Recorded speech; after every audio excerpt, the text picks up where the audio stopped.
bonjour à toutes et à tous. Bon, bah écoutez, je ne savais pas que vous m'attendiez, mais en tout cas, bravo pour votre déplacement. J'espère que ça va vous donner quelques idées et en tout cas, l'envie de rebondir sur des belles présentations de nos activités équestres à travers le spectacle. Voilà, bon séminaire à tous. Merci, Président. Alors, normalement, nous eussions dû enchaîner avec un petit mot du président de la commission spectacle de la Fédération française d'équitation. Et justement, il apparaît. Voici Maurice Gall. C'est vrai. De façon beaucoup plus modeste, je suis comme vous, je suis un passionné.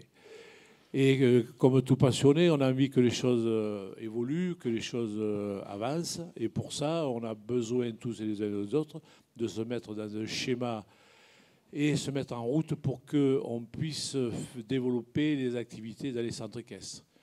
Alors, il est vrai qu'avec la commission spectacle, j'ai la chance de présider avec une équipe exceptionnelle qui travaille énormément sur différents schémas qui souvent semblent un peu décalés par rapport de nos missions, mais ça nous permet, nous, d'essayer de donner à l'ensemble des dirigeants de ces équestres une économie parallèle qui va leur permettre, dans la diversité dans laquelle on se positionne, de trouver cette économie dont on a besoin au niveau des centres caisses. Alors, il est vrai qu'on a deux schémas. Tout à l'heure, on va pouvoir le partager. C'est Graines d'Artiste.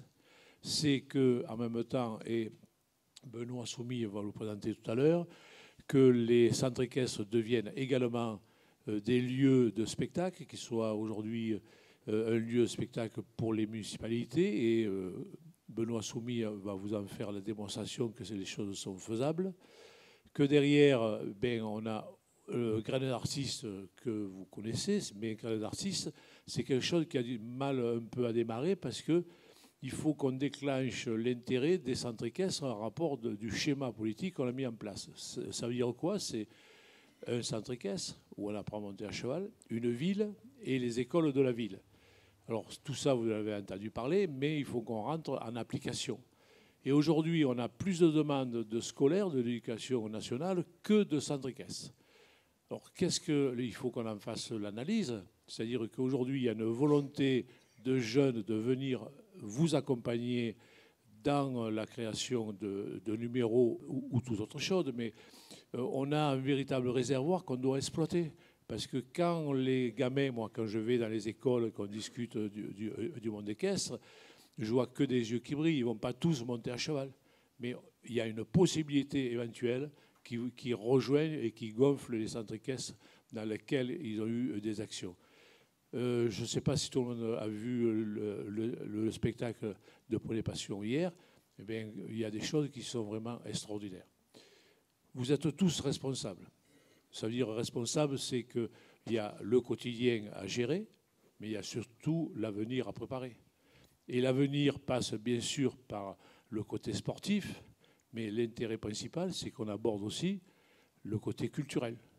Le monde équestre a besoin de rentrer dans le culturel. On a besoin de faire la démonstration à l'ensemble des cavaliers au travers de Graines d'Artiste et des rubans pédagogiques qu'on peut mettre en place. C'est de parler de biodiversité, de tradition et tout ce qui va avec. Alors, moi, mon rôle avec l'équipe à laquelle on est, c'est d'être un peu provocateur. Mais provocateur, on ne pourra jamais l'être si on est seul. C'est vous qui avez la responsabilité de demain. Et cette responsabilité, elle est lourde, mais on doit absolument la prendre parce que prendre ce chemin, c'est préparer l'avenir parce que depuis le Covid, la société a changé. Et cette société, on a obligation d'en tenir compte pour aller beaucoup plus loin dans nos schémas. Alors ça, c'est le premier point. Et le deuxième point, on va beaucoup travailler sur l'équitation de travail, qui est issue d'équitation pastorale et qui va rentrer à l'UNESCO. C'est-à-dire que vous, centre équestre, vous êtes le départ de l'équitation de travail parce qu'on ne peut pas monter à cheval si on n'apprend pas à monter à cheval. Et à partir de là, il y a des horizons qui vont s'ouvrir. Et continuer à s'investir dans l'équitation de travail permet souvent à des gamins, s'ils n'ont pas envie de sauter des barres, ils ne sautent pas de barres. S'ils n'ont pas envie de faire du dressage, du formé de dressage, et l'équitation de travail peut être un petit outil complémentaire à vos activités. Et surtout qu'on va pouvoir permettre aux différents dirigeants politiques de s'apercevoir ce qu'est le monde des caisses avec toute sa diversité, parce qu'on va cumuler sur l'ensemble des éléments de l'équitation de travail, c'est qu'on a des santé-caisses, on a des producteurs de bovins, il y a des éleveurs de différentes races, et on se retrouve dans notre région avec des milliers et des milliers d'hectares qui sont occupés par le monde des caisses. Alors tout ça, on le défend. Tout ça, l'ensemble des dirigeants politiques qui ont les financements s'en rendent compte, mais ce sont des choses qu'on doit développer. Et il n'y a que vous qui pouvez le développer si vous trouvez un intérêt à l'intérieur. Ce soir, on a une grosse réunion qui va se passer. Et tout cumulé, la commission de spectacle, c'est vrai qu'elle est diversifiée, mais le fait de se diversifier, c'est pour vous permettre à vous de voir s'il y a un intérêt à l'intérieur. Et l'intérieur de nos projets, bien sûr, c'est l'avenir qui se prépare. Et voilà. Bon. Je pense que c'est à peu près le discours, la philosophie et l'éthique de la commission. Et je remercie Serge de nous avoir confié. Et c'est vraiment un vrai bonheur de travailler avec toute l'équipe. Je voudrais juste rajouter un mot. L'excellent travail qu'a fait Maurice au travers des scolaires avec l'académie, c'est un exemple national. Et ça, c'est fondamental pour rendre nos activités, les faire apparaître très accessibles. Et quand il parle d'avenir, Maurice, il met vraiment le doigt sur ce qui est important. Il met vraiment le doigt sur notre mission, rendre l'équitation populaire. Si l'équitation n'est pas populaire, on disparaîtra. Donc c'est fondamental que le cheval, l'équitation, ceux qui la font vivre, puissent renvoyer une image à la fois d'accueil, de découverte d'un univers qui disparaît quand même de plus en plus. Hein. L'accès aux gros animaux, il n'existe quasiment plus, sauf dans les poney clubs et dans les centres équestres. Donc c'est vraiment un vecteur sur lequel on doit appuyer et qu'on doit utiliser. Mais en tout cas, la popularité de l'équitation, elle est fondamentale pour exister, fondamentale auprès des pouvoirs publics, auprès des élus et bien sûr auprès du public. Si on a acquis quelques avancées fiscales en particulier dernièrement, c'est pas pour vous faire plaisir, c'est pas pour faire plaisir au monde du cheval, c'est parce que l'équitation, on a su la rendre populaire. Donc ce secteur-là, avec l'accueil des scolaires, parfois gratuitement, l'opération Poney École que la fédération a lancée, etc., c'est pas simplement pour remplir les caisses, mais c'est aussi pour renvoyer une image positive de l'équitation à la population générale. Merci Serge Lecomte, merci Maurice Gall. Là, vous êtes en train de vous dire, après les propos majeurs qui viennent d'être prononcés ici, ça ne sert à rien de faire un congrès derrière, tout a été dit, on pourrait se séparer là-dessus. Nous allons voir maintenant, après ces propos, comment on met en œuvre toutes ces décisions, tous ces axes, tous ces objectifs. Et pour ce faire, nous allons accueillir ici un certain nombre d'intervenants, des gens qui ont qualité pour s'exprimer à cette tribune. Et donc, je vais vous présenter les intervenants qui vont prendre la parole dans quelques instants. Nous allons commencer par applaudir Marie Barcelot, qui avance sur cette tribune et qui va prendre place sur le premier des fauteuils qui sont mis à sa disposition. Les hommages les plus appuyés. Bienvenue à bord. S'ensuit Lucie Vautier, qui me regarde comme ça, sidérée, qui va venir également sur cette scène et que je salue, qui est applaudie également. Lucie Vautier. Nous allons ensuite accueillir ici Amandine Pérez, très applaudie aussi, et qui va s'asseoir ici, si vous le voulez bien. À côté, c'est Benoît Soumille, dont nous avons beaucoup parlé. Vous allez découvrir qu'il a également un corps et qu'il n'est pas qu'une seule entité dont on parle en présence de Maurice Gall. Benoît Soumille. Et enfin, pour fermer la marche, c'est Sébastien Monroe qui vient prendre son fauteuil sur cette estrade. Vous l'applaudissez, lui aussi comme tous les autres. Chacun est installé, on a un peu d'eau si jamais vous avez besoin de vous rafraîchir. Et nous allons, comme je l'expliquais tout à l'heure, en deux parties, essayer de brosser le portrait de ce qu'est être artiste dans le monde équestre et comment, dans son club, arriver à, comme le disait Maurice, faire venir la culture. Nous allons procéder par thématique et par questions. Chacun, dans cette première heure, donc, témoignera de son parcours et nous expliquera comment on en est venu à être artiste équestre pour chacun d'entre vous. Vous l'êtes tous à des titres divers, mais vous l'êtes. Alors, première question. Normalement, vous avez des micros qui sont disposés juste à côté de vous. Vous les empoignez comme ça, vous allez pouvoir répondre. Voilà. Première question, et on va essayer de commencer comme ça, par Marie peut-être. Comment vous êtes arrivée à l'équitation, Marie? D'abord, dites-nous où est-ce que vous êtes installée, toutes ces choses, qu'on vous situe, et puis après, vous nous direz comment vous êtes arrivée à l'équitation. D'accord. Bonjour à tous. Alors, nous sommes installés à Quissac, dans le Gard, au Mas du Cire, avec mon compagnon Pierre-Antoine Chastan, où nous créons des spectacles équestres que nous produisons sur place sous notre chapiteau, et puis un petit peu partout en France et en Europe. Et donc, pour ma part, je suis arrivée dans le milieu équestre grâce à mes parents, qui ont toujours monté à cheval, mais plutôt dans les taureaux, en fait, dans les taureaux camarguais. Donc, ma première approche, c'était plutôt tout le travail du bétail avec les chevaux camargues. Et c'est plus tard que je me suis intéressée au dressage, puis à la voltige cosaque, grâce à des rencontres, en fait. Est-ce qu'on peut considérer que vous êtes une enfant de la balle? Si vous avez vraiment grandi au milieu des chevaux, vous êtes montée sur des chevaux très tôt? Oui, tout à fait. Ça n'a pas été une découverte, en fait. Vous avez grandi vraiment au milieu de cet univers-là? Une transmission, oui. Ok. Lucie? Bonjour. Bonjour. Qui êtes-vous? Moi, je suis installée à Puy-Saint-Martin, vers Montélimar. J'ai un centre équestre, élevage et pension, travail. J'ai une 50aine de chevaux. Et donc, j'ai démarré à 5 ans. Mon grand-père avait des chevaux. Après, j'ai fait parcours classique en centre équestre. À 18 ans, je suis rentrée en formation artiste équestre à Tarascon avec Frédéric Pignon et Magali Delgado, qui m'ont appris la liberté, le dressage. J'ai découvert les échasses, ce qui est ma spécialité maintenant. Après, je suis allée chez Benoît, qui m'a appris la voltige et la poste hongroise. Et après, j'ai travaillé avec Jérémy et Céline Gonzalez, où j'ai tourné dans toute l'Europe. On est même allé jusqu'au Maroc. Et maintenant, j'ai ouvert mon écurie et je réalise des spectacles avec mes cavaliers chez moi. Et chaque année, on fait des spectacles tout l'été où on raconte une histoire du patrimoine drômois. Qu'est-ce qui vous a incité, quand vous avez commencé à l'âge de 5 ans à approcher les chevaux, à vouloir en faire votre métier? C'est-à-dire que, pas forcément du spectacle, mais à quel moment vous vous êtes dit, tiens, les chevaux me plaisent suffisamment pour que j'ai envie de faire ma carrière professionnelle dans le monde équestre? De toute façon, je me levais cheval, je mangeais cheval et je vivais cheval.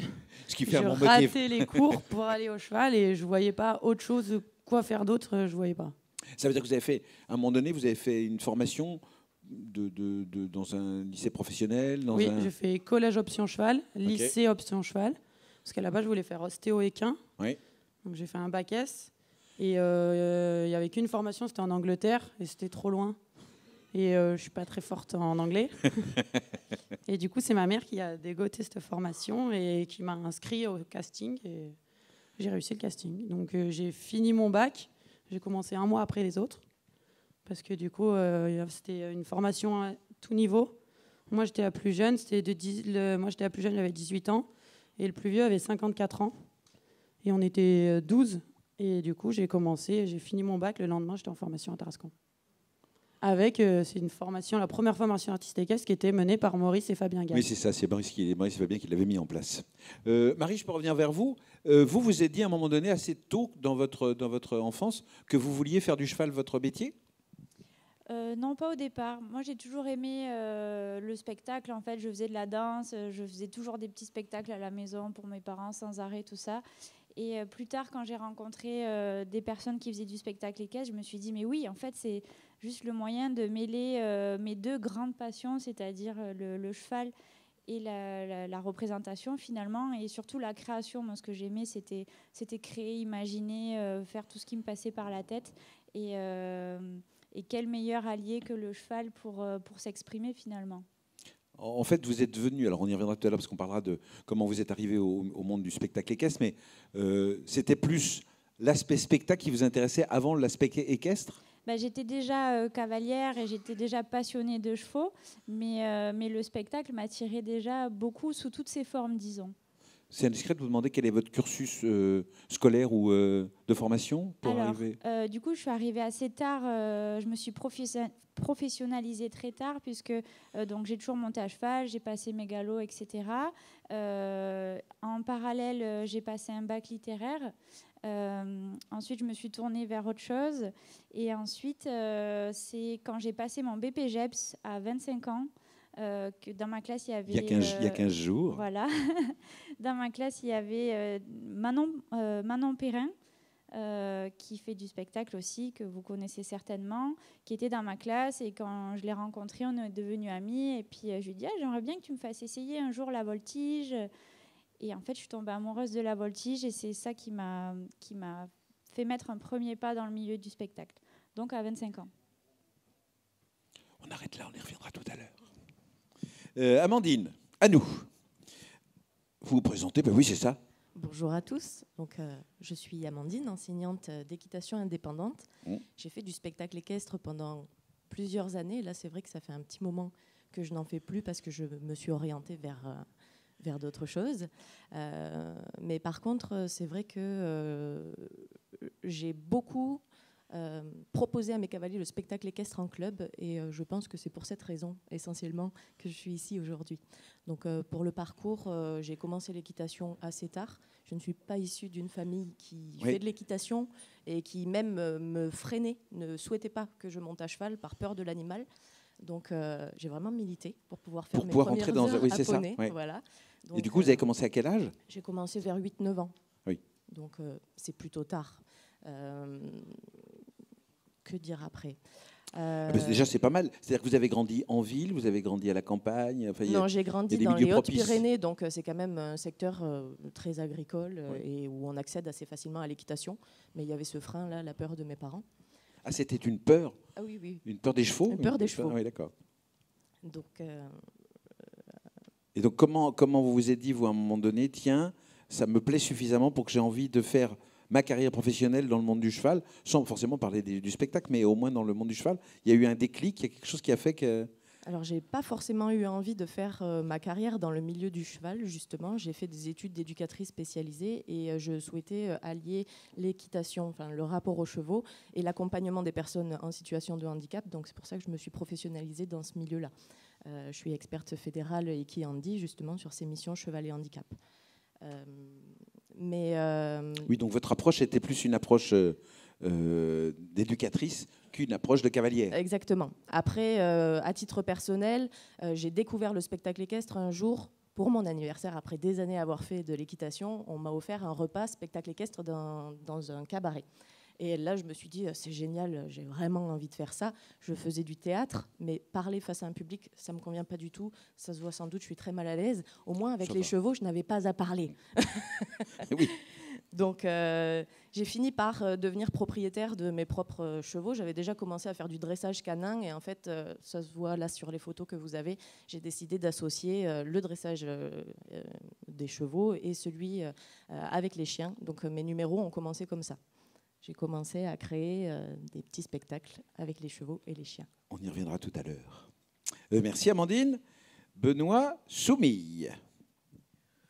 Bonjour mesdames, bonjour messieurs. Bonjour Benoît Soumille. Donc j'ai 30 ans, je suis moniteur d'équitation et artiste équestre. Je suis né dans les chevaux parce que mes parents, depuis 1988, ils ont un centre équestre au Palu de Nove. Et cette passion... Les gens ne savent pas tous où est le Palu de Nove. Palu de Nove, c'était à 5 minutes d'ici, voilà, au nord des Alpilles. Et cette passion, elle m'a été transmise par mes parents dès le plus jeune âge, où j'ai baigné tous les jours avec les chevaux. Et cette passion pour le spectacle équestre, elle est venue à Cheval Passion, parce que mes parents venaient chaque année à Cheval Passion en étant à côté, voir les crinières d'or. Et je rêvais de devenir un artiste, et je ne supportais pas de rester assis sur les chevaux. J'aimais bien, j'ai commencé à 10 ans à me mettre debout sur mes premiers chevaux, à essayer avec des chevaux du club, à les mettre à côté, tout ça. Puis j'ai fait mes premiers spectacles dans les arènes aux alentours pour les fêtes. Et puis j'ai suivi un cursus, j'ai fait un bac pro activité équestre. Et je suis allé... Oui, donc ça veut dire qu'à un moment donné, vous aussi, comme certains de vos collègues, vous vous êtes dit, le cheval me plaît suffisamment pour que j'ai envie d'en faire mon métier. Complètement. Quelle que soit la forme du métier. Mais Complètement. C'était, pour moi, c'était inné de reprendre la succession de mes parents et que l'on travaille ensemble et de reprendre la suite. Donc après la 3e, je suis parti directement dans un lycée agricole. Et puis j'ai ensuite passé mon BPGEPS mention équitation à la Cité du Cheval à Tarascon. Et c'est là que j'ai rencontré Maurice et Fabien qui m'ont fait participer. En 2011, j'ai fait mon premier cabaret équestre à Cheval Passion. Et de là, je me suis formé avec les plus grands artistes qui m'ont appris que ce soit la voltige, donner des conseils. Et j'ai monté mon équipe de chevaux. On a développé les cours de voltige chez nous au centre équestre. Ne dévoilez pas toute la suite, gardez-en sous la semelle parce qu'on va y revenir, Benoît. Voilà. Ne donnez pas toutes les informations tout de suite. Voilà, donc c'est pour moi, reprendre la succession de mes parents, c'était inné, c'est une passion depuis mon enfance et surtout de transmettre notre travail et notre passion pour le cheval et pour le spectacle équestre. Parfait. Merci Benoît. Sébastien, c'est votre tour. Sébastien Monroe, qui ne s'écrit pas de la même façon que Marilyn, pour les gens qui se demanderaient, tiens, comment ça s'écrit? Voilà, ça n'a rien à voir. Bonjour tout le monde, très heureux d'être ici. Pas prévu au départ, ça a été vite. Je devais remplacer quelqu'un qui était prévu à ma place. Alors, ça me permet de faire une petite incise ici pour préciser que Samuel Afrad, artiste équestre, devait être à nos côtés aujourd'hui. Malheureusement, j'aime bien citer cet argument, il ne peut pas parce que le tournage sur lequel il est a pris un peu de retard. Ça fait très Hollywood comme excuse, mais le fait est là. Il nous rejoindra, nous l'espérons, demain après-midi. Voilà. Très bien. Donc, vous ne le remplacez pas pour autant, Sébastien. Pardon? Vous ne le remplacez pas pour autant. Non. Vous êtes là parce que vous êtes Sébastien Monroe et que nous voilà. avons beaucoup d'estime pour votre travail. Merci beaucoup, Calix. Donc, moi, mon parcours, c'est très simple. C'est Puy du Fou. Arrivé au Puy du Fou à l'âge de 15 ans. 50 aujourd'hui. J'y suis toujours. Je m'y plais toujours. Ce qui fait donc combien de temps chez le Puy du Fou? Allez-y. 35. Bravo. Très bien. J'y suis tombé à 15 ans par hasard avec un ami qui m'a fait rentrer au sein de la cavalerie du Puy du Fou. Toujours passionné des chevaux. Mais Sébastien, je vous interromps. Vous êtes arrivé à la cavalerie sans avoir jamais fait avant d'approche d'équitation du cheval ou Juste un tout petit peu de poney chez un ami. Ouais. C'est tout. Mes parents n'étaient pas du tout dans le monde agricole, encore moins dans le monde des chevaux. Pas les moyens de me payer des cours d'équitation, mais j'ai toujours cette passion des chevaux.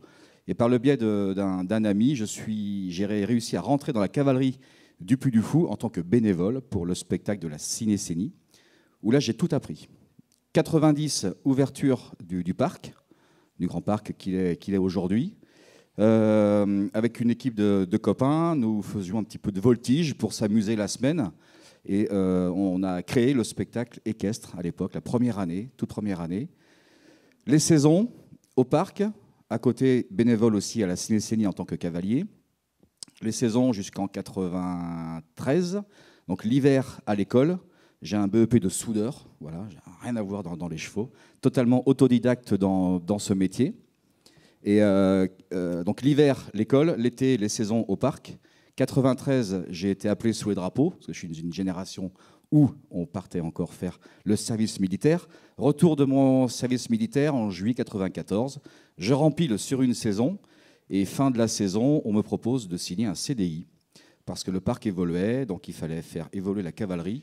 Oui, c'est ça. Il faut rappeler qu'à un moment donné, dans l'histoire du Puy du Fou, il y a toute une partie où, au moment de la Cinécénie, tout était bénévole. Où, grosso modo, il y avait assez peu de salariés et assez peu d'intermittents, encore moins. Oui. Et qu'à un moment donné, il y a eu une bascule dans l'histoire du Puy du Fou qui fait qu'à un moment donné, on a pu professionnaliser les artistes qui intervenaient. Tout ce qui est la partie parc, la partie Cinécénie, qui a 45 ans aujourd'hui, où nous sommes toujours bénévoles. Nous sommes 4600 bénévoles au sein de l'association. Et au niveau du parc, nous représentons 340 permanents à travailler à l'année sur le site. Et en pleine saison, juillet-août, nous montons jusqu'à 2800 contrats saisonniers. Voilà. Est-ce que ça veut dire que quand on vous a proposé ce CDI au sein du Puy du Fou. Vous étiez soudeur ailleurs. Vous aviez Non, parce que j'étais toujours à l'école. J'ai fait une formation soudure pour améliorer mes compétences, mais je n'ai jamais travaillé ailleurs. Ça c'est au bon moment. Ça s'est fait très très bien. Donc j'ai signé tout de suite un CDI parce que pour pouvoir en faire sa profession, sa passion, c'est rare. Donc bingo, on lâche tout le côté cursus scolaire et on file droit avec les chevaux, notamment au Puy du Fou. Donc il y a eu plein de choses qui se sont passées. En 2001, création du stadium gallo-romain, où là, un an avant, convocation dans le bureau de la direction pour me proposer d'en prendre la responsabilité, donc toute la création du spectacle, construire une toute nouvelle cavalerie avec une discipline que l'on ne connaissait pas du tout au Puy du Fou, c'était la course de chars romains. Donc c'était un peu spécial. Donc là, on s'est dit, pour assurer le coup, il faut qu'on aille taper chez le meilleur. Donc on a été tapé chez Mario Loracci. Nous avons passé presque 10 mois chez lui pour apprendre à se former, apprendre à mener les quadriges et surtout à former les chevaux pour faire les quadriges. 2001-2022, direction du spectacle Le Signe du Triomphe, où pendant 22 saisons, enfin 22 années, j'en ai pris la direction. C'était un peu le métier, je lâchais un petit peu la partie chevaux parce que c'était une grosse équipe. Nous sommes 95 au sein de l'équipe du stadium, donc la gestion du personnel. C'est ça, on est d'accord qu'à ce moment-là, vous montez quasiment plus à cheval, vous faites quasiment plus de spectacle. Pour dépanner. Oui. J'étais la roue de secours du char. Oui. Voilà, entre guillemets. Donc, mais en fait, tout ça, il y a eu beaucoup d'expérience. Les courses de chars, apprendre les combats de gladiateurs, enfin tout ce qu'il y a autour du spectacle romain. Et puis la cinquantaine arrivant, envie un petit peu de changer d'horizon. Et voilà, j'ai laissé les clés du stadium à mon adjoint depuis 10 ans qui s'appelle Quentin. Et maintenant, nous avons ouvert une nouvelle entité au Puy du Fou qui s'appelle Puy du Fou Grands Événements, où je m'occupe de tout ce qui est événementiel au sein du Puy du Fou. Et je suis très heureux d'être parmi vous aujourd'hui. Événementiel équestre, événementiel pas équestre forcément. Tout. D'accord, on y reviendra. Je reprends mon tour d'horizon avec Marie, là où nous l'avons laissé, c'est-à-dire le moment où, ça vous concerne tous les 5, le moment où vous passez de l'intérêt ou de la professionnalisation dans le domaine du cheval à la professionnalisation comme artiste. Qu'est-ce qui fait qu'on passe du cheval au spectacle équestre ? Alors pour ma part, c'est allé de pair avec ma professionnalisation décidément dans ce milieu tout court, puisque c'est en même temps où j'ai passé mes 2 diplômes d'enseignante, donc un en équitation travail et un en équitation classique.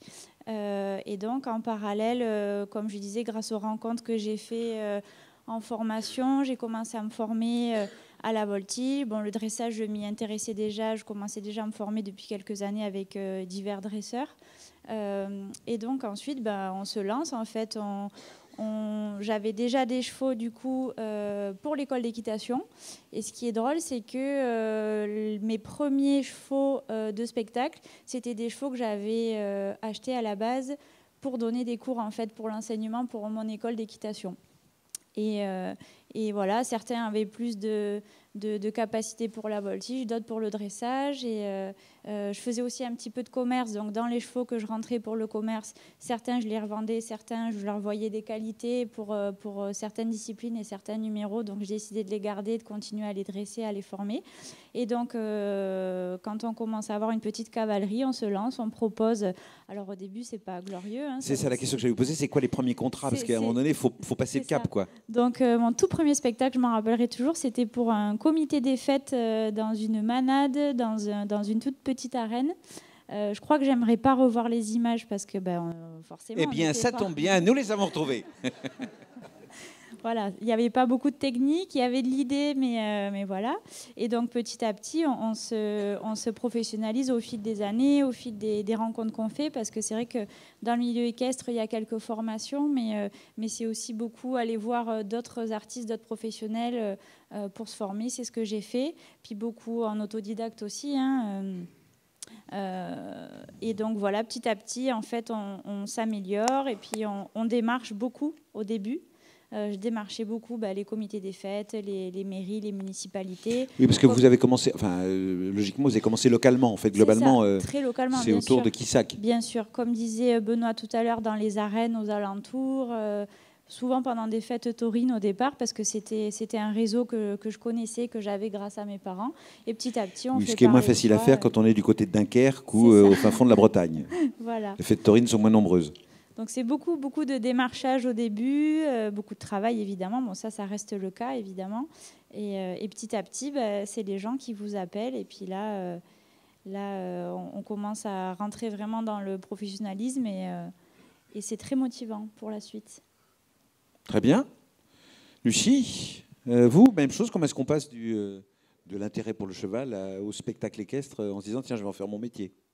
Alors moi, du coup, j'ai fait tout l'inverse parce que je suis rentrée directement en formation avec, pour moi, les plus grands, mais avec Frédéric Pignon et Magali Delgado. Et en fait, nos premiers spectacles, alors, on a fait une petite saison à la Cité du Cheval de Tarascon pour nous former. Et notre premier vrai spectacle, c'était en Allemagne, à Stuttgart. Et du coup, c'était une grosse piste, grosse scène. C'est ça. Vous n'avez pas commencé par une fête taurine du côté de Quissac, vous avez carrément commencé avec les arénas allemandes. Voilà. 1 mois après, même pas, 3 semaines après, parce que c'était pour Noël 2011, janvier 2012, on était programmé aux Crinières d'Or. Donc on a fait les Crinières d'Or. C'est là où j'ai fait les premières échasses avec des éventails enflammés. Et la première fois que je suis passée, on m'a dit « Ton costume prend feu. Si ça prend feu, on peut pas on peut pas regarder dans le spectacle. » Donc, et c'était la fin de notre formation. Donc du coup, je me suis retrouvée à faire 2 grosses pistes. Et après, je suis retombée chez moi avec une seule jument que j'avais eue quand j'avais 17 ans. Et du coup, les échasses que je savais faire. Donc du coup, vu que Fabien et Maurice faisaient partie de la formation, j'ai acheté des échasses. Parce que moi, ce que je voulais, du coup, vu que je connaissais que le haut niveau, c'était faire du haut niveau. Et j'ai dit, tous ceux qui tournent en liberté, le seul truc que je savais un peu faire, c'était la liberté. Ils tournaient tous à 6 chevaux. Moi, je n'avais pas les moyens d'acheter 6 chevaux. Donc j'ai dit, je vais acheter une paire d'échasses. Personne fait des échasses avec les chevaux. Donc on va voir, on va essayer d'associer les deux. Et du coup, j'ai fait ma première piste à Château-Renard. Après, j'ai fait Béziers. Béziers, c'était un grand moment de solitude. La piste, elle faisait 80 par 40 et ma jument était à la porte. C'était la feria de Béziers, j'imagine. Voilà. Ouais. Et après, du coup, j'ai fait le cabaret Cheval Passion. J'ai récupéré une autre jument. Fabien m'a présenté à Jérémy et Céline Gonzalez, qui m'ont aidé à préparer mon numéro. Et du coup, j'ai fait 1 année le cabaret, 1 année le mi-sec et en 2015, du coup, les Crinières d'Or. Avec 2 juments et une paire d'échasses. Et maintenant, j'ai 6 chevaux et des échasses. Voilà. Et ma nièce que j'ai formée et qui voltige sur mon cheval que je gère en liberté en échasse. On reviendra sur votre parcours un peu plus tard. Amandine, vous, alors même question, comment est-ce qu'on passe du cheval au spectacle équestre? Alors, à l'âge de 16 ans, il est possible de créer des associations et c'est ce que j'ai choisi de faire avec une amie. On a créé une association de sauvetage de chevaux et partage équestre. Dans partage équestre, on entendait aussi spectacle équestre.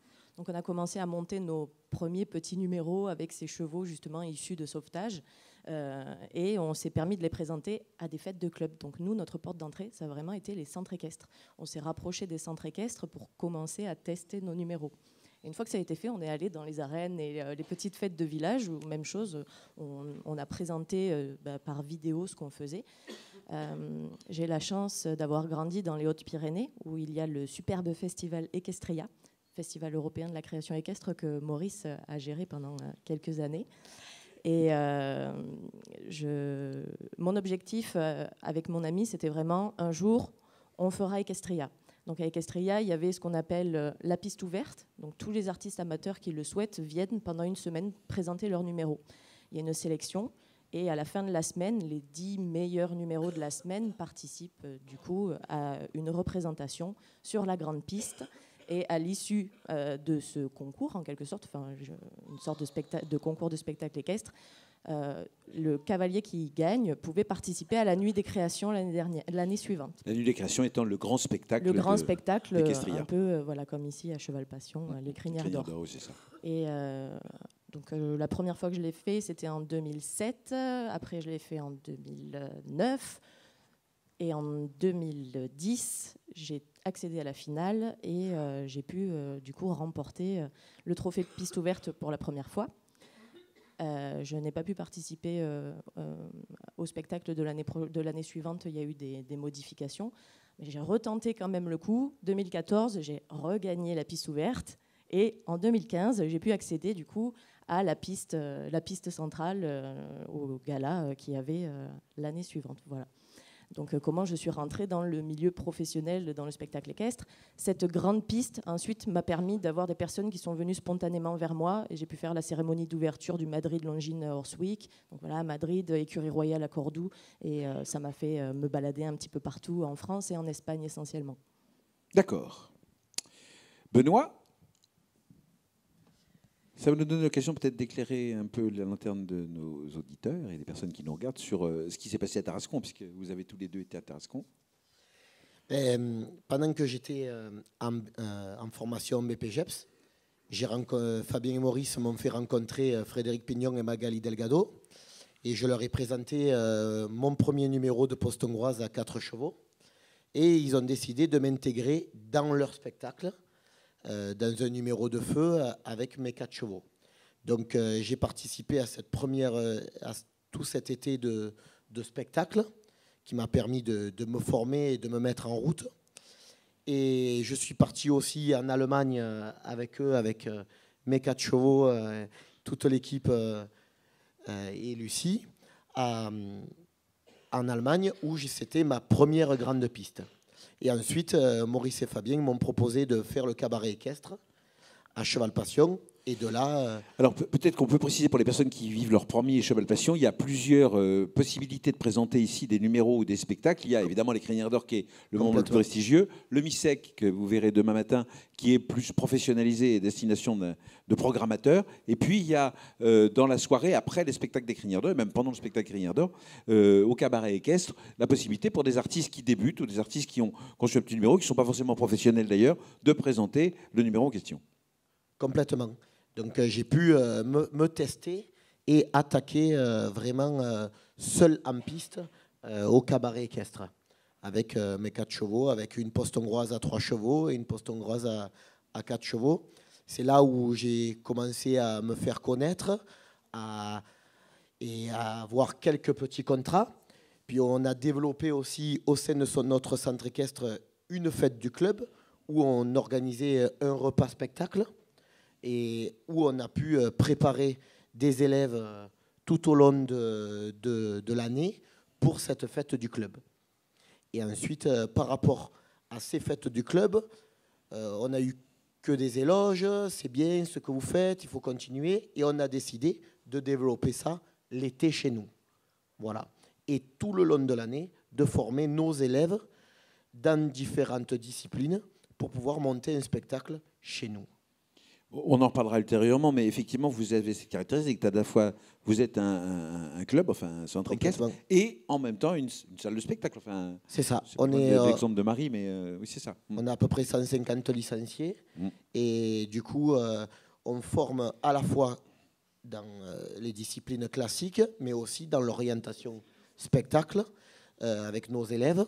Et vous verrez ce soir aux Crinières d'Or, il y a Thomas, Roman et Flavie, qui ont 16 ans tous les 3, qui ont commencé la voltige chez moi à 5 ans et qui sont aujourd'hui aux Crinières d'Or. Donc ce sont des élèves qui se sont appliqués, qui se sont testés au cabaret depuis plusieurs années. Et aujourd'hui, ils ont tellement donné de travail, ils se sont tellement investis qu'ils ont leur chance de participer aux Crinières d'Or à Cheval Passion. Et on fait de ces élèves des artistes. C'est un parcours qui est assez proche de Samuel Lafrade n'est pas là pour nous en parler, mais de Samuel qui a commencé sa carrière d'artiste équestre à Poney Passion et qui aujourd'hui est effectivement pour le monde. Ce que j'aime, c'est vraiment transmettre. Voilà, je ne suis pas le meilleur des voltigeurs, je ne suis pas le meilleur des profs, mais ce que j'aime, c'est transmettre et surtout partager ma passion. Et ça me fait autant plaisir de faire vivre des moments. Alors, c'est notre 3e participation aux Crinières d'Or. J'ai fait en 2018 mon premier numéro de poste hongroise avec des LED sur les chevaux, avec 6 chevaux.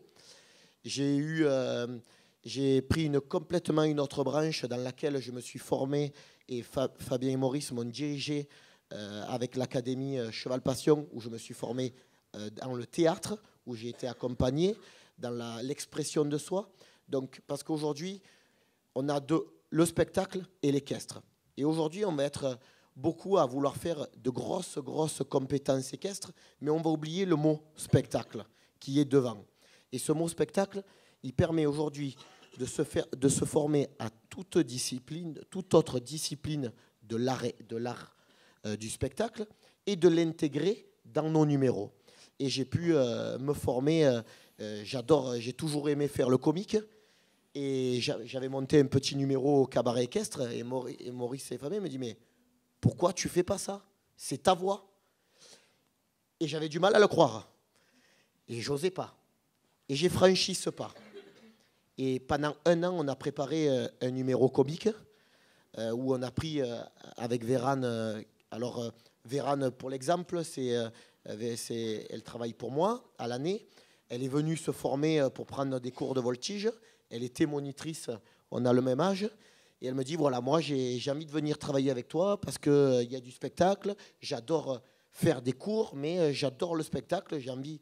Et du coup, de là, on a monté ce numéro avec Vérane ensemble. Et vous avez demandé à un metteur en scène professionnel de venir regarder le spectacle pour vous donner des conseils sur la façon de monter le numéro.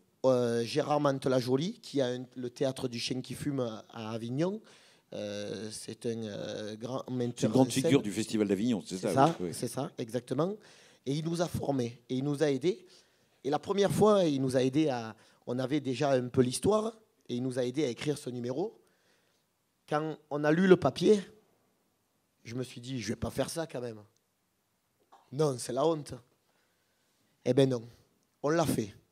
Et en 2022, on a fait les Crinières d'Or et la troupe avec Vérane, on a explosé avec la troupe Caval Show. Parce que les gens ne s'attendaient pas du tout à voir ça. Aujourd'hui, les numéros comiques sont très demandés. Et on a explosé. Voilà. Et de spectacle en spectacle, on est demandé aujourd'hui.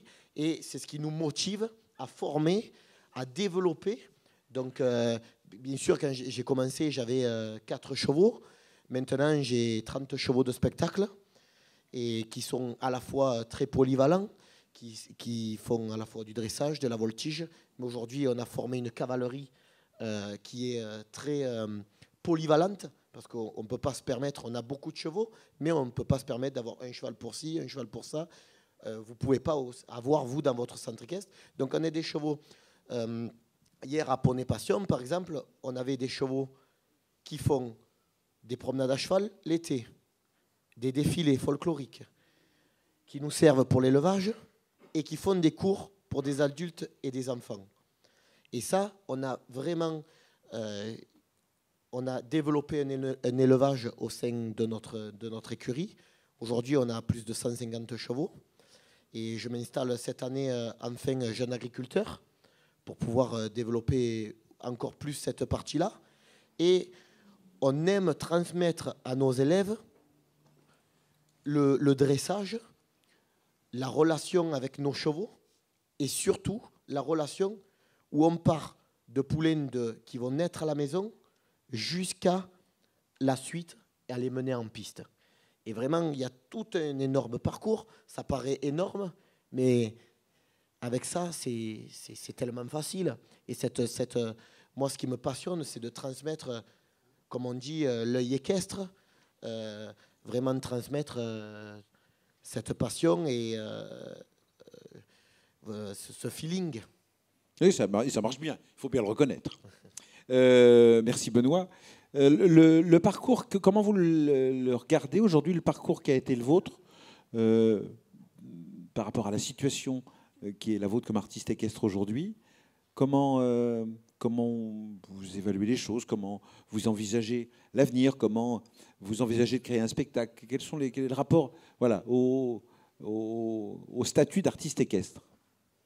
D'abord, est-ce qu'il y a un statut? Est-ce que vous êtes intermittent du spectacle? Est-ce que vous êtes... Oui, alors mon compagnon est intermittent du spectacle, Pierre-Antoine. Moi, je suis à mon compte pour l'instant.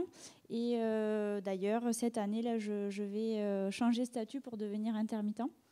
Et d'ailleurs, j'ai pas assez parlé parce que j'ai pas encore eu l'occasion. Ça, Marie, nous sommes d'accord, vous n'avez pas assez parlé. J'ai pas assez parlé de l'importance aussi de Cheval Passion dans ma carrière parce que évidemment. Ah oui, c'est le moment où il faut dire du bien de Cheval Passion. Allez-y, voilà. Non, mais ça peut aussi inciter, en tout cas, les dirigeants de centre équestre que vous êtes, si vous avez des élèves qui souhaitent, qui rêvent d'être artistes équestres, je pense qu'on peut tous dire que Cheval Passion, c'est un petit peu l'étape incontournable parce que c'est une très très belle vitrine. Moi, j'ai commencé en faisant le cabaret également 3 années de suite, puis le MISEC, puis les Crinières d'Or l'année dernière. Et chaque année, ça a été... déjà, c'est un vrai challenge et une belle motivation. Et puis, c'est, comme je disais, une vitrine très importante parce qu'on a tous les professionnels du milieu équestre et du milieu de l'art équestre qui sont là, en fait, et qui nous voient, des étrangers aussi. On est d'accord que votre passage aux Crinières d'Or l'année dernière a été un déclencheur pour... Exactement. Exactement, on a beaucoup d'organisateurs étrangers qui sont venus nous voir grâce aux Crinières d'Or. C'est un numéro qu'on avait en tête et qui n'était pas encore abouti le jour où on a osé aller en parler à Maurice Gall. Et il nous a fait confiance, il a parié sur nous. C'est un numéro qui mêle art du cirque et art équestre. C'est ça, un numéro de voltige cosaque avec une partie aérienne, avec les sangles aériennes, donc en duo. Et depuis, on a encore aujourd'hui des organisateurs étrangers et les plus belles scènes dont on a toujours rêvé qui nous appellent pour ce numéro-là. Donc voilà, Cheval Passion, ça a été vraiment une... Il semblerait qu'on me signale que nous avons une vidéo du numéro en question. Ah. C'est l'occasion de le voir. Tel qu'il était présenté l'année dernière aux Crinières d'Or. Peut-être pas tout le numéro, mais on va voir des extraits en tout cas. Non, c'est un teaser. Ah, c'est un teaser, c'est encore mieux. Donc Pierre-Antoine Chastan, c'est la personne que vous voyez la tête en bas là. Et maintenant la tête en haut. Et Marie, vous êtes la personne qui est dans le suspendu. Voilà, c'est... Et effectivement, ce passage aux Crinières d'Or l'année dernière a été une bascule. Oui, tout à fait. Et donc, c'est aussi une motivation, les Crinières d'Or, pour continuer à créer, parce que ce numéro donc, a eu beaucoup de succès, mais on n'a pas envie de s'arrêter là. On veut montrer qu'on est capable de créer autre chose, qu'on sait faire aussi autre chose que de la voltige cosaque, qu'on sait dresser des chevaux. Et donc, on est en ce moment en train, je ne dirai pas plus, mais on prépare un gros numéro aussi qu'on espère pouvoir présenter dans quelques temps. Donc voilà, c'est vraiment une motivation et on sait que ça peut être une porte ouverte à toute l'Europe finalement. Et un peu comme Benoît, vous avez aussi votre lieu de spectacle et vous avez votre spectacle. Voilà, on a un chapiteau à Quissac, donc dans le Gard, qui nous sert de salle de spectacle. Et nous y créons chaque année un spectacle d'1h30. Donc chaque année un nouveau spectacle qui rassemble toutes les disciplines qu'on pratique. Donc la voltige cosaque évidemment, l'aérien, le dressage haute école, la liberté, la danse, beaucoup, parce que je suis passionnée aussi de danse et par chance, les élèves qui sont avec moi depuis très longtemps aussi, comme Benoît, s'intéressent aussi à ça. Donc voilà, chaque année, c'est une nouvelle création avec une nouvelle histoire, une mise en scène, parce que pour nous, la mise en scène, les lumières, la musique, c'est très important. Donc voilà, on prépare déjà la nouvelle création qui se jouera cet été. Lucie, la même question. Quel est votre statut aujourd'hui? Comment vous construisez vos spectacles? Comment va la vie d'artiste équestre en 2024?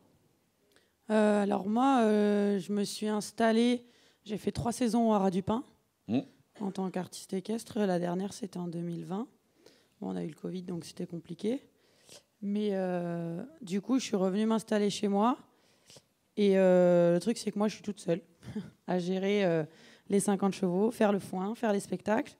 Donc je pense que je dois m'entraîner 1/10 de ce que tous les autres artistes peuvent s'entraîner. En 2021, j'ai eu une maladie qui m'handicape aujourd'hui. Donc j'ai dû arrêter la voltige.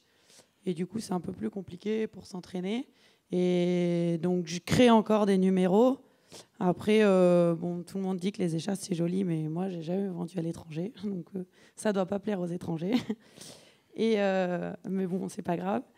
Et du coup, je le fais chez moi. Et moi, par contre, j'ai plus une cavalerie adulte. avec beaucoup de personnes qui ont eu des gros accidents, notamment à la colonne vertébrale, qui ne pouvaient plus remonter à cheval. Et du coup, je fais beaucoup de rééducation de chevaux et de ces personnes-là avec leurs chevaux. Et ils ne voulaient pas sortir en concours, ils voulaient plus. Et au bout de 2-3 ans de cours, ils n'avaient plus de but. Donc, du coup, j'ai dit, si on montait un spectacle tous ensemble, on va trouver les qualités. Moi, je ne pars pas du principe qu'on doit être polyvalent. C'est qu'on va chercher les qualités dans chacun et qu'est-ce qu'ils peuvent apporter. Et j'adore ma région, j'adore la Drôme. Et du coup, j'ai monté des spectacles chez moi et du coup, on les tourne un peu dans les villages aux alentours. Et le but est de transmettre, de ne pas faire un spectacle. Pour moi, c'est un spectacle basique. Quand on présente, oui, c'est très artistique et tout. Mais moi, je vais aussi aller encore plus loin et transmettre, faire découvrir du coup ma région et transmettre vraiment un message fort. Donc, du coup, se dire que même quand on a des difficultés physiques, on peut quand même faire des spectacles professionnels. Et du coup, quand les gens viennent au spectacle, ils apprennent aussi une histoire de la Drôme. Et j'ai fait aussi Poney Passion en 2014 avec 6 jeunes qui étaient en situation de handicap. Et on a été très applaudis et ils nous ont dit qu'on était au même niveau que des personnes valides. Donc on n'a pas pu avoir de prix parce qu'on avait des élèves qui étaient majeurs. Donc on ne rentrait pas dans le cahier des charges. Mais du coup, moi, c'est ça qui m'intéresse, d'arriver avec toutes les difficultés qu'on peut avoir, d'arriver quand même à arriver au même niveau que certaines personnes qui sont valides. Sachant que moi, je suis plus valide. Mmh. Sachant qu'évidemment, l'objectif n'est pas forcément de faire un spectacle qui va tourner dans toutes les arénas allemandes. Il y a aussi le cœur du métier qui est d'aller dans le village d'à côté. Ça manque quand même. Mais... Le message est bien passé, Lucie. Si jamais. Peut-être un jour. Amandine, vous en êtes où? Vous disiez tout à l'heure que en fait, le spectacle équestre était devenu vraiment une annexe de vos activités. Oui, donc là, vous allez voir un petit spectacle qui a été créé par mes élèves. Donc là, c'est seulement mes élèves. On a scénarisé tout ça ensemble. Donc j'ai arrêté le spectacle en 2016. Ça correspond à l'année où j'ai passé mon BPGEPS. Alors vous avez arrêté le spectacle en tant que professionnel des arts équestres, du spectacle Non, équestre. j'ai jamais été professionnelle dans les arts c'est équestres. J'ai toujours eu cette association de partage équestre et c'est avec ça que je tournais. Donc j'ai passé mon BPGEPS parce que j'avais vraiment cette volonté de transmettre aux enfants, essentiellement aux enfants, je suis plutôt orientée vers le public enfant, voilà, se montrer en spectacle, partager quelque chose avec le cheval, raconter des histoires, parce que ça c'est vraiment ce qui compte le plus pour moi. Je veux vraiment que les personnes elles nous suivent dans notre histoire, qu'on les embarque dans notre monde. Donc en 2016, arrêt de mes spectacles perso. Actuellement, mon chien a 15 ans, mon poney a 25 ans. Donc si je veux reprendre, il faut que je relance une nouvelle cavalerie. Et c'est ce que j'aimerais faire. Donc je cherche un lieu, idéalement en Ile-de-France, pour pouvoir relancer mes activités. Je passe un petit appel à donc Lucie cherche des tournées dans les arènes allemandes et Amandine cherche un petit local volontiers, du côté de Paris. Ce que je sais faire. Donc voilà, là c'est une partie de ma cavalerie qui, du coup, une fois que j'ai été enseignante, même chose, a intégré ma cavalerie club. J'ai été responsable d'un pôle poney club pendant 3 ans, de 2017 à 2020 dans les Hautes-Pyrénées. Et les enfants, quand j'ai arrêté, parce que même chose, pour maladie, j'ai été obligée de quitter le centre équestre le temps de me soigner. Les enfants qui avaient appris à monter avec moi m'ont dit, quand ils sont allés dans d'autres centres équestres, on n'a pas compris pourquoi les poneys ne se couchaient pas pour qu'on monte dessus. Parce que nous, c'était vraiment quelque chose qu'on pouvait faire au début de nos cours. Les poneys se couchaient comme sur les dromadaires, hop, ils se mettaient dessus et puis on partait faire notre séance après. Donc là, je me suis rendu compte que oui, c'était une équitation totalement différente. Et si ça a marché, c'est sans doute parce que c'était unique dans le secteur, dans les Hautes-Pyrénées, et c'était vraiment super. Donc même chose, ils ont commencé par faire des petits spectacles en club. Ensuite sur des scènes un petit peu plus grosses et ils ont fini aussi par participer à la piste ouverte Equestria et ils ont terminé 2e. Donc des élèves qui, pour certains, n'avaient jamais fait de spectacle équestre, jamais de théâtre. Et là, on va voir, il y a une jeune fille qui s'est même mise à la poste hongroise. À la base, c'était moi qui devais faire la partie poste hongroise et elle m'a dit non, je veux essayer. J'ai dit pourquoi pas, allons-y, c'est parti. Donc voilà, moi je ne suis plus du tout active dans le milieu du cheval, mais par contre en tant qu'enseignante indépendante, j'anime des stages dans les centres équestres, des personnes qui veulent occuper en fait les périodes de vacances et qui ont envie de proposer des activités différentes. Je propose aussi de l'éducation de la cavalerie, s'il y a besoin, si des gens ont des projets, et j'aime bien accompagner à la scénarisation des numéros, parce que c'est vraiment ce qui me fait le plus vibrer, sans doute à cause de ma formation littéraire de base. Vous posez la question de la cavalerie. Est-ce que quelle cavalerie il faut pour faire un spectacle équestre? Alors, je vais commencer par tourner vers Sébastien, parce que la cavalerie du Puy du Fou est évidemment celle qui est la plus pléthorique et la plus diversifiée. Est-ce que vous avez un type de cavalerie particulier? Le type de cavalerie aujourd'hui, c'est au niveau de la race des chevaux, bien sûr, on se concentre principalement sur la race lusitanienne. Combien de chevaux au Puy du Fou? 236 au Puy du Fou. Ça fait un beau club, ça fait un beau centre équestre. Oui, 70 en Espagne, à Puy du Fou, Espagna, oui. Et une trentaine en Hollande, au parc Efteling, où nous avons la gestion d'un spectacle là-bas. Voilà. Alors, jadis, on avait les chevaux qu'on avait avec nos moyens. On avait du trotteur, du sel français. Mais très, très vite, on s'est rendu compte que ce n'était pas forcément la race qu'il fallait pour nos besoins, pour le spectacle. Il nous fallait vraiment des petits chevaux assez trapus, très souples, très, très joueurs. Donc, naturellement, on s'est recentré sur le cheval lusitanien. Et maintenant, nous n'avons que du cheval lusitanien. Une vingtaine de percherons aussi, pour les attelages lourds. Et c'est toute une cavalerie qui est... nous avons plusieurs disciplines. Tous les chevaux ont le même travail de base, le travail d'école. Mais après, ils partent tous dans des disciplines différentes, ce qui est pour la voltige en ligne, au spectacle du secret de la lance, la cascade aux vikings, les mousquetaires, la partie dressage, et le stadium, la partie attelage pour les courses de chars. Et nous formons maintenant nos équipes, les jeunes talents qui choisissent leur discipline en fonction de leurs compétences, et dans notre propre école aussi. Nous formons nos propres jeunes. Benoît, même question, votre cavalerie, qu'est-ce que c'est? Eh bien, on a commencé avec les chevaux de club qu'on avait, différentes décroisées, des chevaux achetés un peu chez les maquignons du coin. Puis, avec les quelques Camargues que l'on avait, vous allez voir, ça c'est un des premiers spectacles qu'on a fait à la maison, où on avait le premier spectacle de l'été, où on avait fait des gradins en paille. Voilà. Donc nous, on a commencé vraiment avec tous les chevaux, et je me suis aussi dirigé, mes premiers chevaux, c'était des pent horse, des pies. J'étais passionné par les pies. Et aujourd'hui, j'ai toujours mes 2 pies, Aladdin Gaston, que j'ai eu, qui avait 1 an, et là ils sont aux crinières d'or, ils ont 15 ans et ils sont en pleine forme. On dirait 2 poulains à la détente. Donc du coup, on a commencé avec ça, et puis j'ai toujours été passionné par les chevaux ibériques. Donc aujourd'hui, j'ai quasiment plus que des chevaux lusitaniens, des entiers, des hongres. Les plus faciles, on les garde entiers, les plus compliqués, on les castre. L'avantage, c'est que ils sont conditionnés comme s'ils étaient des hongres, donc du coup ils sont quand même assez calmes. Et voilà, donc on s'est dirigé, on a aussi des poneys, et surtout le Camargue, parce que je suis natif de cette région.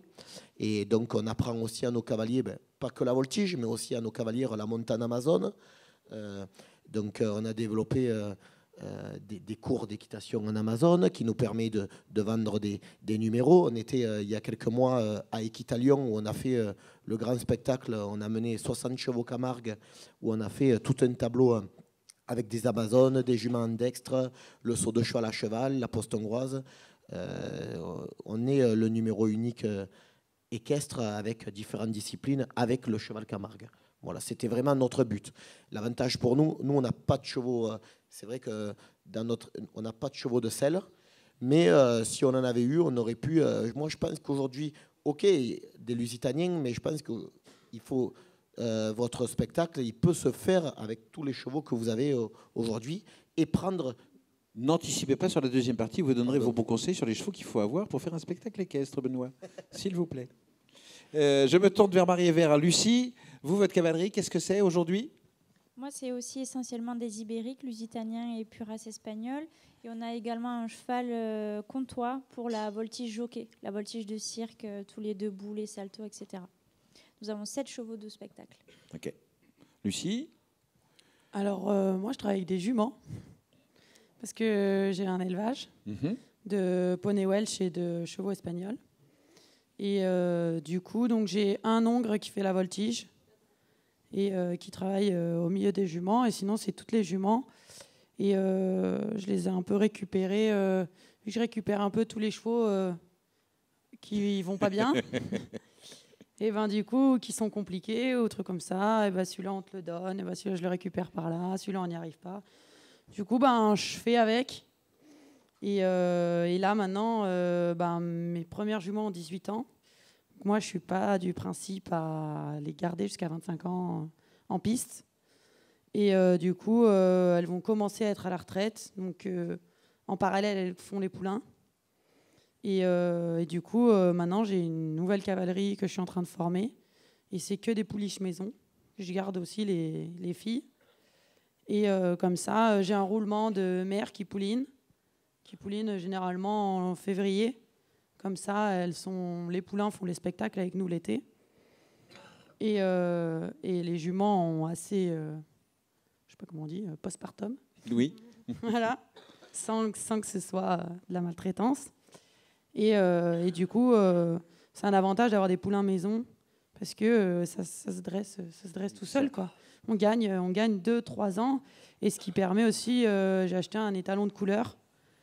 Et ça permet d'avoir des chevaux de très bonne qualité à moindre coût.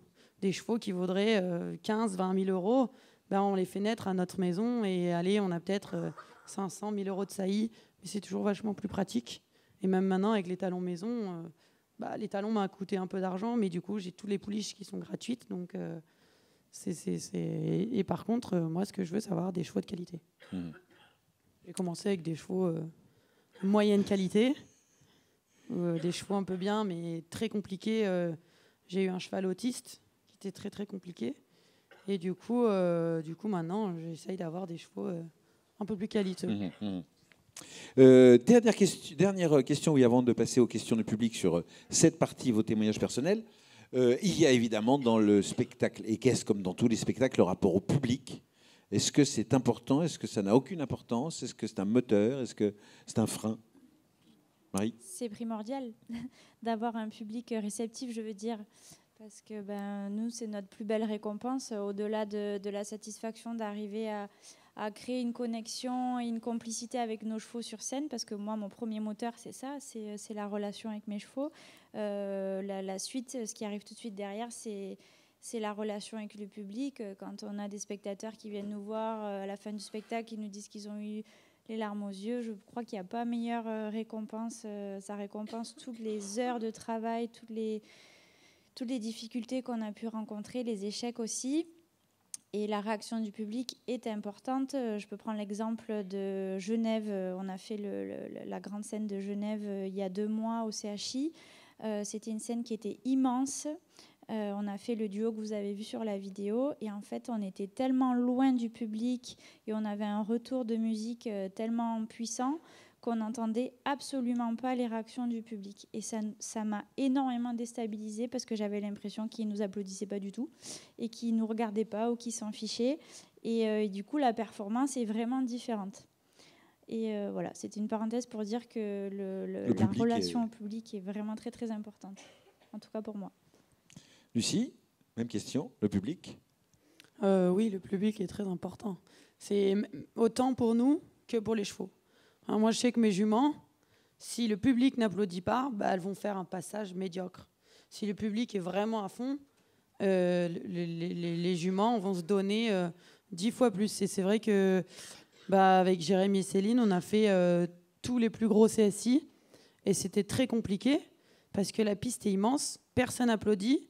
Et on se rend compte qu'on est une pub au milieu de la journée.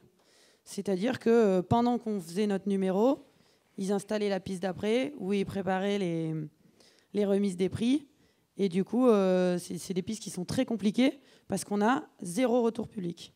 Donc du coup, on ne sait pas si c'est bien, on ne sait pas. Et il faut arriver à garder la même prestance, garder le même contact avec les chevaux. Et les chevaux se font autant plaisir que nous. Et du coup, quand le public est, comme Marie disait, loin ou pas très présent, ou même au cabaret, hein, à l'inverse, on a beaucoup de public, mais qui est plus là pour boire un coup que pour nous applaudir et nous regarder. Tout dépend de l'heure. Oui. Globalement, aussi... généralement, oui, effectivement, l'écoute peut diminuer avec le temps. Voilà, c'est aussi compliqué.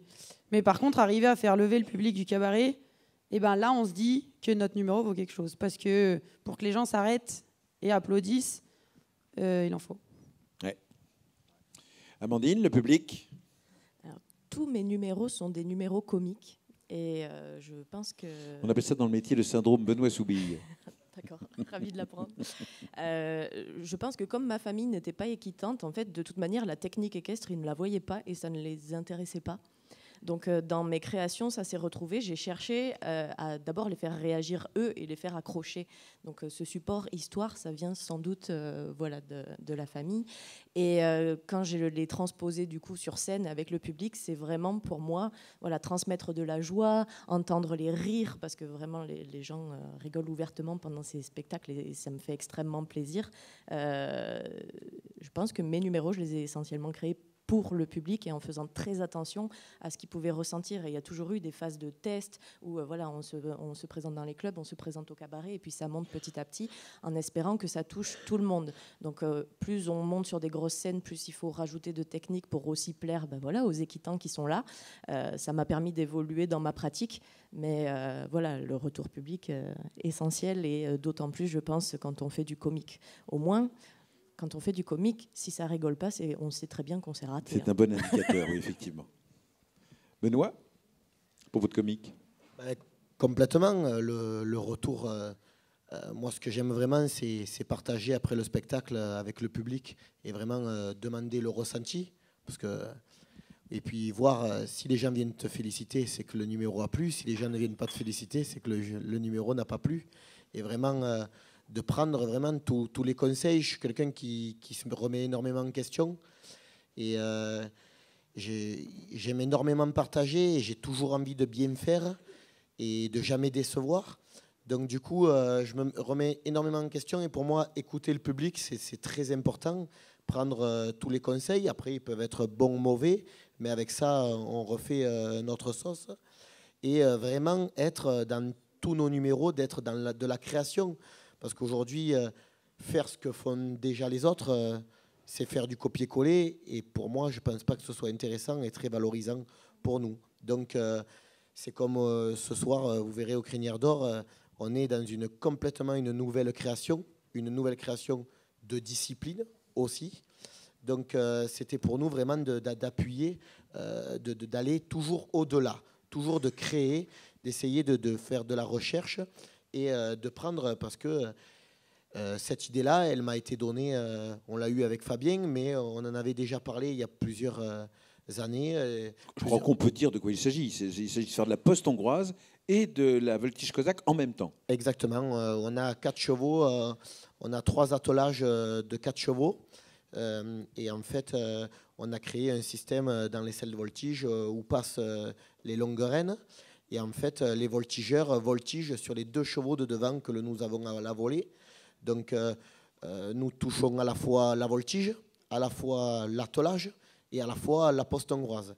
Mais ce que depuis que je fais du spectacle, aujourd'hui, les gens, ils oublient que avant de monter debout sur les chevaux, il a fallu les dresser. Et ça, souvent, on se dit, ah ouais, tu montes debout. Ah, mais comment vous les avez dressés? Non, on ne les a pas pris du pré, on les a sortis. Donc tout ça, il y a eu un énorme travail en amont de dressage, à la fois parce qu'on n'est plus dans du travail à monter à 2 mains. Il faut transmettre toutes ces aides où on fait aujourd'hui avec les jambes, il faut les transmettre d'en haut. C'est là où on apprend vraiment la relation avec l'animal, où on met des codes avec la voix, où chaque code, siffler, c'est arrêter, le bruit du bisou, c'est galoper, hop, c'est pour trotter, tout ça. Et on est vraiment dans du langage. Et on apprend à nos cavaliers et à nos chevaux à avoir un vrai langage et une vraie communication. Parce que pour moi, ce qui est important aussi, très important, c'est de faire percevoir ce bien-être animal, cette relation. Parce que si les chevaux n'étaient pas bien avec nous, ils ne nous laisseraient pas faire ça et ils ne nous laisseraient pas monter debout au grand galop. Parce que déjà, il faut tenir, mais en plus, il faut qu'ils acceptent que l'on reste là-bas en haut. Donc tout ce travail en amont, il est souvent, c'est ce qui est un peu mon décevoir, c'est qu'on oublie de voir toute cette partie derrière. Voilà, et c'est ce que j'aime faire partager à mes élèves. Et vraiment, aujourd'hui, à vous, enseignants, de faire partager... le public, Benoît. Le public. Excusez-moi, j'ai toujours... Non, mais je savais que vous étiez parti en partie comme ça. Oui. Sébastien, vous êtes celui qui a sans doute le plus de public parmi toutes les personnes qui sont présentes sur cette estrade. Oui, le plus, mais qui le voit le moins, j'ai l'impression. Ouais. Parce qu'en fait, nous, on n'a pas de contact direct avec nos visiteurs. On filme le spectacle, les tribunes se vident et on repart pour préparer le suivant et ainsi de suite. Mais pour autant, ça a de l'importance malgré tout, le public. Mais par contre, ça a une très très grosse importance. Vous voyez là le stadium. Oui, pour les personnes qui ne savent pas ce que c'est que le Puy du Fou, c'est un endroit qui est installé quelque part en Vendée. Voilà, quelque part en Vendée. Petit succès. Désolé pour la vidéo, qui est totalement exécrable.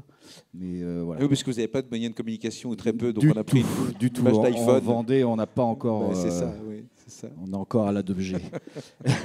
Donc voilà, non, mais en fait, le stadium ici qu'on voit sur l'écran, il fait 7000 places. Et les visiteurs, quand ils s'installent une demi-heure avant chaque spectacle, et nous en coulisses, on les entend, ils sont en place. Naturellement, dans une arène, il y a une ambiance qui se crée. Alors quand la météo est là aussi, hein, quand il tombe des cordes, c'est moins intéressant.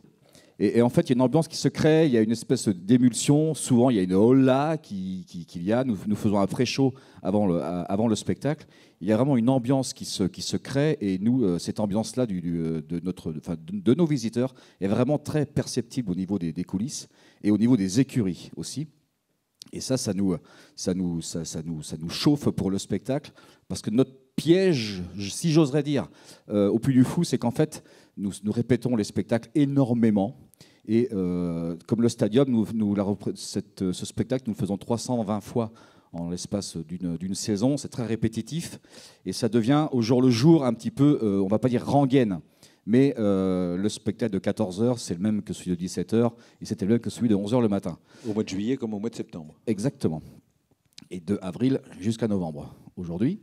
Donc voilà, et ce public-là, il a un œil neuf à chaque spectacle. Et c'est assez compliqué pour les équipes de leur faire comprendre que dès qu'on rentre dans l'arène, il faut comprendre que c'est la première fois, autant pour vous que pour nos visiteurs. Donc c'est toute une émulsion à préparer les équipes en amont. On n'a pas le rapport avec nos visiteurs direct contact, on ne peut pas leur parler. Ils sortent de nos spectacles, on n'est pas là à leur dire est-ce que ça vous a plu. On a juste des rapports d'applaudissements au final, bien sûr, et puis après tous les petits retours que l'on peut avoir sur différents sites où ils peuvent s'exprimer sur leur expérience. Et je reviens sur le côté acteur pour le spectacle, où c'est très très important le public, pour l'adrénaline, pour montrer toutes nos disciplines, mais aussi les chevaux. Les chevaux, tout à l'heure, Benoît, tu parlais du bien-être animal, c'est très très important. Certains ont un œil averti, d'autres pas. Je parle bien sûr au niveau des visiteurs, mais il faut vraiment que l'on présente une cavalerie saine, en bon état, avec des chevaux qui ont l'œil pétillant et qui ont envie d'exploser pour le spectacle. Ça, c'est très très important. Et je reviens aussi pour les chevaux. Quand nous faisons nos répétitions, tous les matins, la course de Chartres, ce que vous voyez actuellement, elle est déroulée tous les matins, mais en mode tranquille. C'est pour l'échauffement de l'équipe de la team qui fera le spectacle l'après-midi. Dans les mêmes conditions, sauf qu'il n'y a pas les costumes, il y a la musique. On rentre dans l'arène, les chevaux savent que c'est l'entraînement du matin, il n'y a pas de visiteurs. Ils sont très calmes, très bien, nickel. L'après-midi, on fait la même chose, avec les mêmes chevaux. On a quelques entiers dans l'eau, qui ont des caractères bien trempés. Et là, ils se permettent d'ouvrir les mâchoires et d'aller vouloir mordre le petit copain d'à côté, parce qu'ils savent très bien que quand le visiteur est là, on ne peut pas arrêter l'entraînement, reprendre les choses pour recaler certaines choses. Donc, ils sont aussi intelligents que nous quand il y a le visiteur en tribune. Merci.